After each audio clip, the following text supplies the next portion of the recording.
దగ్గరికి వెళ్దాం. సతీష్ ఏదైతే బర్డ్ ఫ్లూకి సంబంధించిన పూర్తి సమాచారం ఏంటి? ప్రస్తుతం ఏదైతే చికెన్ గున్యా అంటే బర్డ్ ఫ్లూ వచ్చిందని ఏదైతే చెప్తున్నారో ఇది వాస్తవానికి ఏదైతే జరుగుతున్నదా?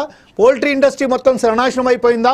కేవలం 500 కోట్ల రూపాయలు నష్టం వాటిల్లేదని చెప్తున్నారు. దీని వాస్తవాలు ఎంత అంటే ఇప్పుడు ప్రస్తుతం ఏదైతే చూస్తున్నారు జరిగేది ఒకటి, చెప్పేది ఒకటి, అమల్లో వచ్చేది ఒకటి అని చెప్తున్నారు. ఈ నేపథ్యంలోనే ప్రస్తుతం ఏదైతే ఉన్నదో గతంలో మనం ఒకసారి చూసాం. ఇదే చికెన్ గున్యా అని చెప్పిన తర్వాత వేలాది కోట్ల రూపాయల పోల్ట్రీ ఇండస్ట్రీ మొత్తం సర్వనాశనం అయిపోయింది. తద్వారా చాలామంది పోల్ట్రీ ఇండస్ట్రీకి సంబంధించిన వాళ్ళు ఆత్మహత్యలు కూడా చేసుకున్నారు, రోడ్ల పడ్డారు. దాన్ని దృష్టిలో పెట్టుకొని మరొకసారి ఈ రూమర్స్ను మనం ఎలా అయితే పైకి తీసుకొస్తున్నామో తద్వారా పోల్ట్రీ ఇండస్ట్రీ మొత్తం నాశనం అయిపోతున్నట్టుగా వాళ్ళు కూడా ఇప్పుడు మరొకసారి ఆర్థిక సంక్షోభంలో మునిగిపోయినట్టుగా తెలుస్తుంది. ఈ విషయంపై పూర్తి సమాచారం అందించడానికి మీరు ఒక్క నిమిషం పాటు వేచి ఉండండి. ప్రసన్న దగ్గరికి వెళ్దాం. Prasanna is there? Okay, right. Prasanna, ప్రస్తుతం ఏదైతే ఉన్నదో ఆంధ్ర రాష్ట్రానికి సంబంధించిన బొత్స సత్యనారాయణ మీద వైఎస్ షర్మిల ఫైర్ అయిపోయి యథాతిథిగా మాట్లాడి బొత్స సత్యనారాయణ 5 ఏళ్ల పాటు ఏం బీకారు, ఇప్పుడు ఏం చేస్తున్నారు, ఇప్పుడేమో ఒక కుంభకర్ణులాగా మెక్కి తిన్న తర్వాత పండుకున్నారని ఇట్లా చెప్తున్నారు. అదే దాన్ని కౌంటర్ ఇస్తూ షర్మిలకు కౌంటర్ ఇస్తూ బొత్స సత్యనారాయణ ఏదైతే చెప్పారో కేవలం ఎక్స్ ద్వారా ఫేస్బుక్ ద్వారా ఏదైతే ట్వీట్ చేయడం కాదు, మీకు ఒకవేళ కనుక ప్రజలపై సరి అయిన పద్ధతిలో ప్రేమ ఉంటే, రైతులపై ప్రేమ ఉంటే come to the grounds and check చేయండి. హైదరాబాద్ని బేస్ పెట్టుకోవడం మాత్రం ఎంతవరకు సమంజసమని బొత్స సత్యనారాయణ కౌంటర్ ఇవ్వడం జరిగింది. దీనిపై పూర్తి విశేషాలతో రెడీగా ఉండండి. Prasanna, I will come back to again. Now we will go to the Satish come and carry on with your version. Andhra Telangana ప్రాంతాల్లో కోళ్ల పరిశ్రమలు బాగా విస్తరించి ఉన్నాయి.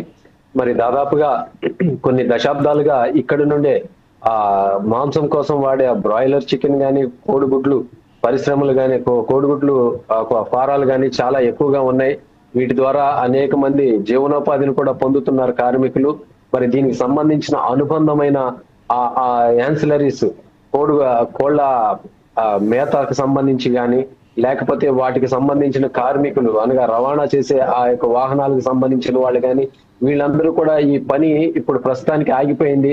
ఇది ఆంధ్రప్రదేశ్ లోని పశ్చిమ గోదావరి జిల్లాలో ఈ బర్డ్ ఫ్లూ బయటకు వచ్చింది.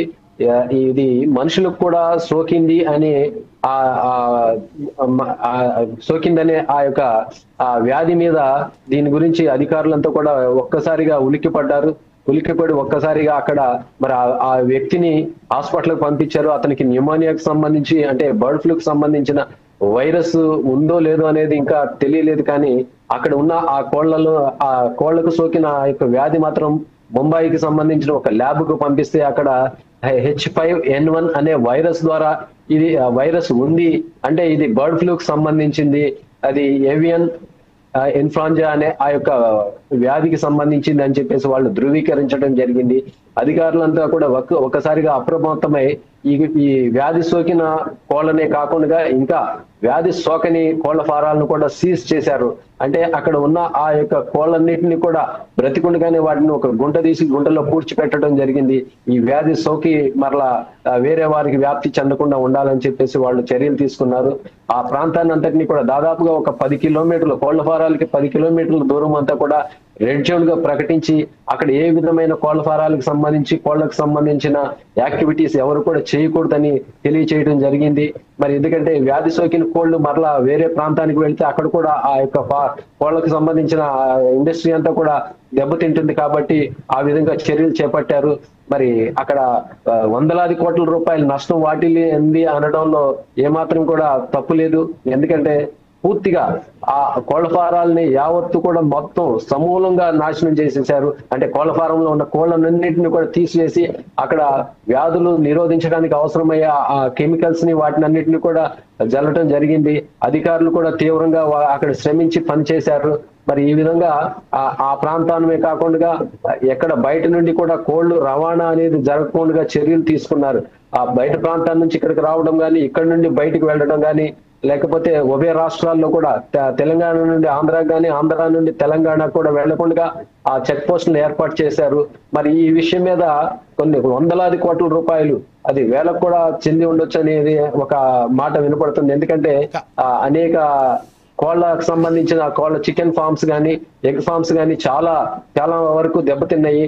మరి ఇక్కడ ఇప్పుడు జరుగుతున్న ఈ యొక్క వ్యాపారాలు చికెన్ షాప్స్ అయితే పూర్తిగా నిర్వీర్యం అయిపోయింది అని చెప్పొచ్చు. ఎందుకంటే దాదాపుగా 100 కిలోలు అమ్మే ఆ షాప్స్ అన్ని కూడా ఒక్కసారిగా 5-10 కిలోలకే పరిమితం అయిపోయినాయి.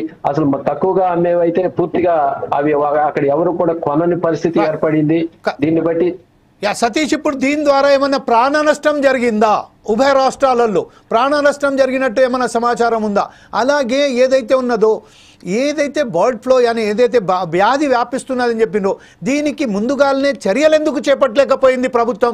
ఈనాడు ఏదైతే పోల్ట్రీ ఇండస్ట్రీని మొత్తం ఒకసారిగా మూతబడిస్తుందో, వారికి సీల్ చేస్తున్నారో, దానికన్నా ముందే ఒకవేళ ప్రికాషనరీగా అదే చర్యలు ముందుగానే చేసినట్టయితే దాన్ని ఆ కోళ్ల పరిశ్రమను మనం కాపాడే విధంగా ప్రయత్నాలు చేస్తే ఈరోజు ఇంత కోట్ల రూపాయల నష్టం వాటిల్లకపోతుండే కదా.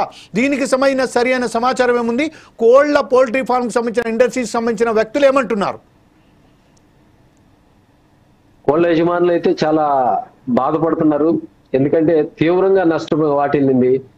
ప్రభుత్వము ఒక్కొక్క కోడికి 140 రూపాయలు మేము పరిహారం చెల్లిస్తామని చెప్పేసి కోళ్ళ యజమానులకు చెల్లిస్తామని ప్రభుత్వం చెప్పడం జరిగింది.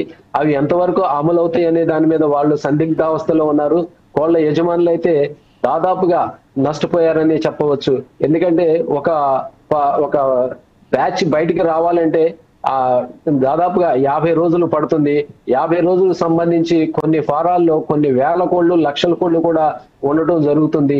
అలాగే ఎగ్ ఫార్మ్స్ లో కూడా కొన్ని లక్షల కోళ్లు, పెద్ద పెద్ద ఫార్మ్స్ అన్ని కూడా నిర్వీర్యం, అంటే ఆ కోళ్ళన్నింటినీ కూడా చంపేయటం జరిగింది.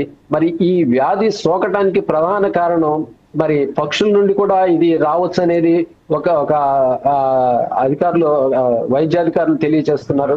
ఎందుకంటే ఇవి పక్షుల రెట్టల వల్ల, వాటి లాలాజలం నుండి కూడా ఈ వ్యాధి వస్తుంది. అంటే న్యూమోనియాకి సంబంధించి ఊపిరితిత్తులు పని చేయకపోవటం, న్యూమోనియాకి సంబంధమైన వ్యాధితో ఇవి సోకిన వెంటనే 2-3 రోజుల్లోనే ఇవి మరణించడం జరుగుతుంది. మరి వాటికి సంబంధించిన మందులు కానీ ఏవి కూడా పనిచేయలేదు. ఎందుకంటే ఇది వైరస్ వ్యాప్తి అనేది చాలా తీవ్రంగా ఉంటుంది. మందులతో అరికట్టడం అనేది చాలా కష్టతరంగా ఉంటుంది. కాబట్టి ఆ పౌల్ట్రీ ఫార్మ్స్ ఆ ఏరియాలన్నిటికీ కూడా అది వర్తిస్తుందని చెప్పవచ్చు. అందులో పనిచేసే కార్మికులంతా కూడా ఇప్పుడు పని లేక వాళ్ళు రోడ్డును పడ్డారు. ఎందుకంటే ప్రతి కుటుంబం కూడా పోషించుకోవాలంటే వాళ్ళకి ప్రతి దినము కూడా వారికి కూలీ అవసరం అవుతుంది. ఈ కూలీ యావత్తు కూడా దాదాపు జనవరి సంక్రాంతి సమయం నుండి కూడా ఈ వ్యాధి సోకటం జరిగింది. ఎందుకంటే అప్పుడు ఆ సంక్రాంతి పండుగ సందర్భంగా కోళ్లు కూడా అనేక ప్రాంతాల నుంచి రవాణా చేయటం జరుగుతుంది. మరి ఈ వ్యాధి ఎక్కడి నుండి వచ్చిందనేది ఇప్పటి వరకు తెలియలేదు. ప్రాణ నష్టం అయితే ఎవరికి జరగలేదు. కానీ ఒక వ్యక్తికి ఆ లక్షణాలతో కూడిన ఆ వ్యాధి వచ్చింది. దీన్ని అధికారులు కూడా బయట పెట్టకుండా దాన్ని అణిచివేసినట్లుగా మనం చూస్తున్నాం. మరి వేరొక వ్యక్తి ఎవరికి కూడా ఈ వ్యాధి సోకలేదు. మనుషులకు సోకడం అనేది చాలా కష్టంగా ఉంటుంది. వాటిలో నిరంతరం పనిచేసే వాళ్ళకే ఆ వ్యాధి సోకే అవకాశాలు ఉన్నాయని వైద్యాధికారులు తెలియజేస్తున్నారు. మరి ఈ యొక్క bird flu right, thank you very much Satish. అయితే ఈ ప్రస్తుతం ఏదైతే ఉన్నదో దాని మీద నిఘా పెట్టి ఉంటుంది. కేవలం ఏంటంటే దీనికి బర్డ్ ఫ్లూ వ్యాధి ఏదైతే సోకింది